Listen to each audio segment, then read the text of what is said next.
Hey there guys, it's me, Devianamagenta, back again with another Friday Night Folklore.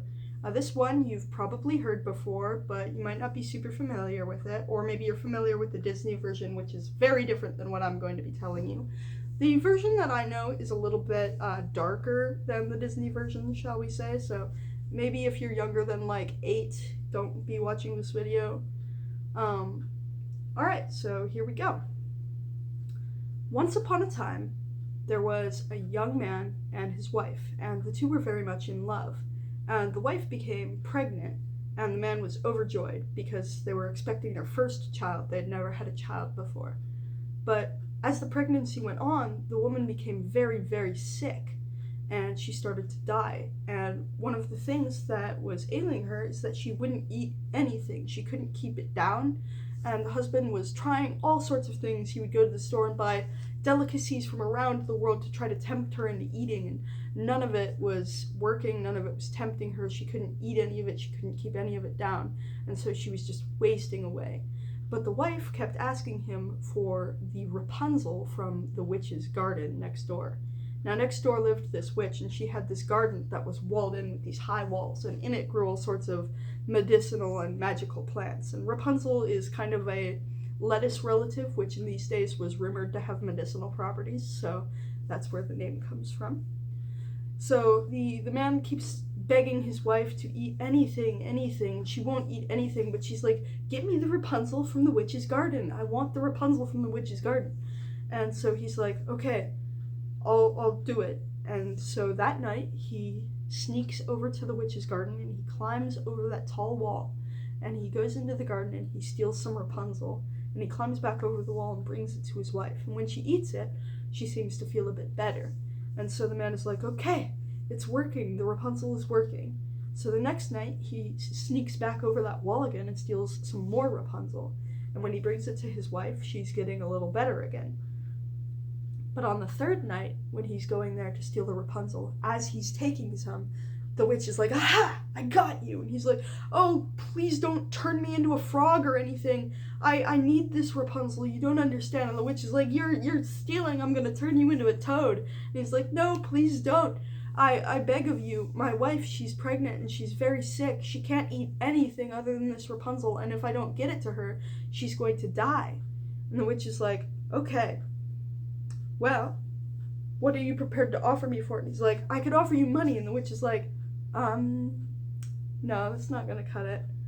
And he's like, "Please, I promise I'll pay you anything. And he's like, begging her. And the witch is like, "Oh, you'll pay, all right. You'll give me your firstborn child when she is born." And the man is like, "No, please, no, anything but that, please." But the witch won't budge on it. And so the man agrees because although he loves his unborn child, he loves his wife more.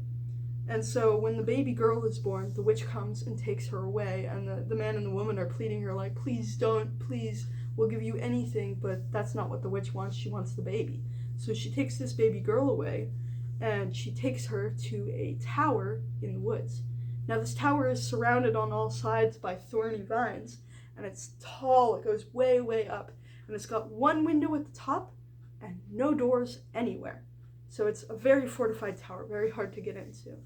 And in this tower, the only way to get in right now is by magic. So the witch magics herself up in there, and she's taking care of this baby girl and raising her as her own. And she names the girl Rapunzel after the plant.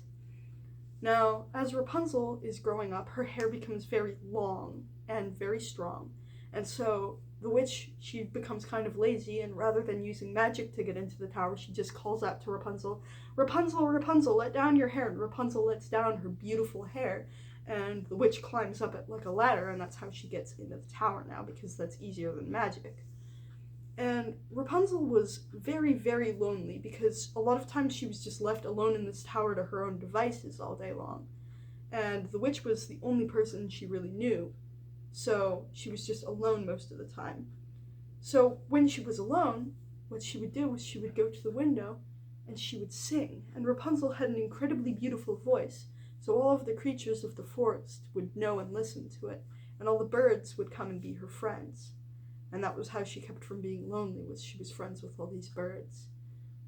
Now one day, Rapunzel was sitting in this window and she was singing most beautifully, and out in these woods at the time, there was a handsome prince on his horse. He was out there for, we're not entirely sure why, princely duties. Maybe he was going from one place to another, maybe he was out hunting, but for whatever reason, he was in these woods, and he hears this beautiful singing unlike anything he's ever heard before, and he just has to know who is singing.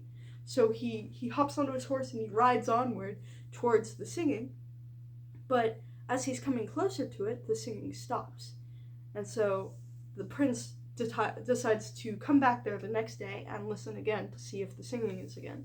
So he goes back to the place where he last heard the singing, and as he's waiting there, he hears it once more. And so he takes off on his horse, riding towards the singing as fast as he possibly can, and just as he feels that he's getting very close, like he's nearly there, the singing stops, and he's like, dang it! So the next day he comes back and he's waiting at that spot, waiting for the singing to start again. Waiting because he just has to know where it's coming from. His curiosity is killing him. And then the singing starts up again. And so he's riding towards it as fast as he can, and eventually he comes into this clearing with a tower in the middle of it. And he rides all the way around the tower looking for a door, but there is no door. So he's like wading through all these sticker bushes so that he's like trying to push on and pry at these stones of the tower to see if there's like a secret door maybe, but he can't find any door. There's like no secret door. And so the prince is like, dang, this is really weird. How does anybody get in and out of this tower? When all of a sudden he hears somebody coming in the woods. So he hides. And out of the woods comes this witch, and she goes up to the bottom of the tower underneath where this window is, and she calls up, Rapunzel, Rapunzel, let down your hair. And this beautiful cascade of long flowing gold hair comes cascading out of this tower. And to the man's surprise, the witch starts climbing up the hair, and he's like, what? But, this is, the weirdest thing he's seen all day, but, he's now even more curious than he was before. He just has to know what's going on. It's killing him. So after the witch leaves, the man goes to the bottom of the tower, and in a voice as close to the witch as he can, he calls out, Rapunzel, Rapunzel, let down your hair. And the beautiful hair comes cascading down, and he climbs up it to the top, and when he gets to the top, the girl absolutely freaks out because she has never seen anybody other than the witch before. But he's like, whoa, whoa, whoa, whoa, it's okay. I'm not here to hurt you. I heard your beautiful singing in the woods, and I had to know who you were. And so the two become friends, and they start talking about, the outside world, and he's telling her all these beautiful things about his city and his castle and all of his friends, and she's like listening enraptured because she's never seen any of these things. And after a few days of him visiting, she decides that she wants to leave the tower and go with him. And he's like, well, I don't really have a way to get you down from here. I can't carry enough rope for you to be able to get down, because to carry a rope that long would be too heavy for my horse. But here's what I can do. I can carry lengths of silk rope to you on my horse, and I can bring them here, and you can tie them together over time in order to make a ladder, and then we can get you down, and I can take you to see everything that you've wanted to see. And so the girl is like, yes, this sounds amazing. So every day when the prince comes to visit, he brings her as long of a cord of rope as his horse can carry. And a few days in, this length of rope is beginning to get quite long, and the Rapunzel is having a harder time hiding this rope, and eventually the witch stumbles across it, and she's like, where did you get this? What are you planning to do with this? You've been talking to somebody else, has you? Somebody else has been visiting. And Rapunzel's like, no, I promise, I swear. But the witch doesn't believe her. She sees through the lie, and so she takes Rapunzel down with her magic, and she puts Rapunzel inside of a ring of thorns far away from the tower so that the prince can't find her. But first, she cuts off all of Rapunzel's hair, so now she has all this hair up in the tower, and she waits for whoever's been coming and visiting Rapunzel to break her out of there. She waits for this person to show up, and lo and behold, the prince comes to the bottom of the tower, and he goes, Rapunzel, Rapunzel, let down your hair. And the witch lets down all of this beautiful hair that she cut from Rapunzel's head.